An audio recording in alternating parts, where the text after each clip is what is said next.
Hello, I'm Emma Ryder. And I'm Stephen Mervine from Sussex Tech here at WBOC's Historic Studio D. And you're watching Delmarva Life.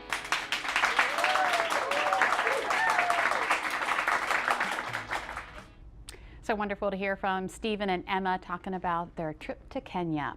Well, for most people, vacation season is over, and if you own a recreational vehicle, it's time to winterize. I recently visited Ocean RV in Ocean View to find out how.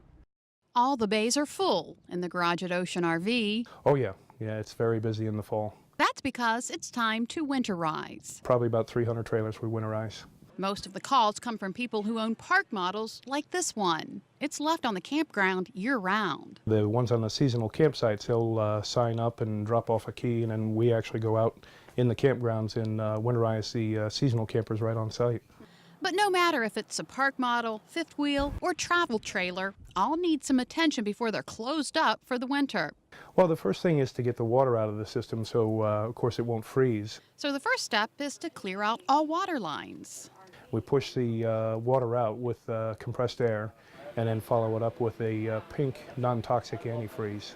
The antifreeze, it's good down to minus 50. But it actually does freeze, but it's supposedly chemically designed so that it contracts instead of expands.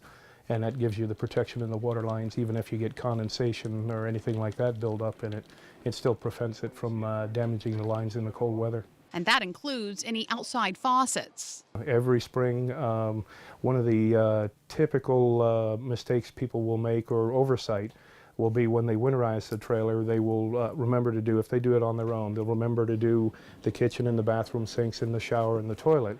But most RVs today are equipped with an outside shower as well, and they totally forget about that. And then they need to buy a new faucet for the outside shower in the spring because they forgot to get the antifreeze through there. And don't forget to drain the water heater.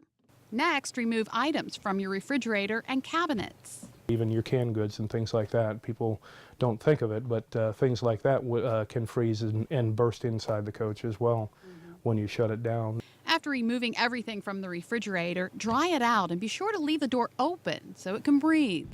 Now it's time to move to the outside.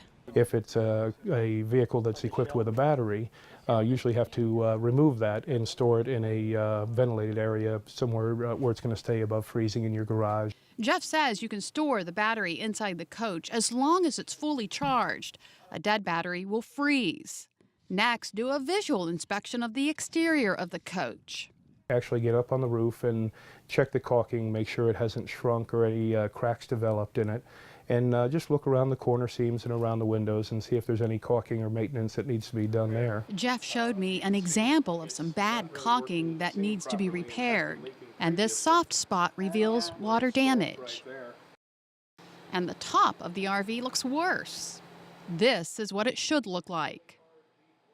Proper winterization should leave RV owners with very little to do once spring comes around, but Jeff does recommend a propane safety inspection. Then we actually do a leak down test on the coach where we have the system running, shut it down, measure the gas pressure, and then let it sit for 10 minutes and come back. And if we have the same pressure, we know we have no leaks in the system. Simple steps to make sure your second home is safe and comfortable. And don't forget your smoke detectors. Jeff says you should replace the batteries when you open your RV for the spring. Up next on Delmarva Life, the 2012 winner of Delmarva's Got Talent takes the stage. We'll have a full performance, plus hear more about her plans for the future.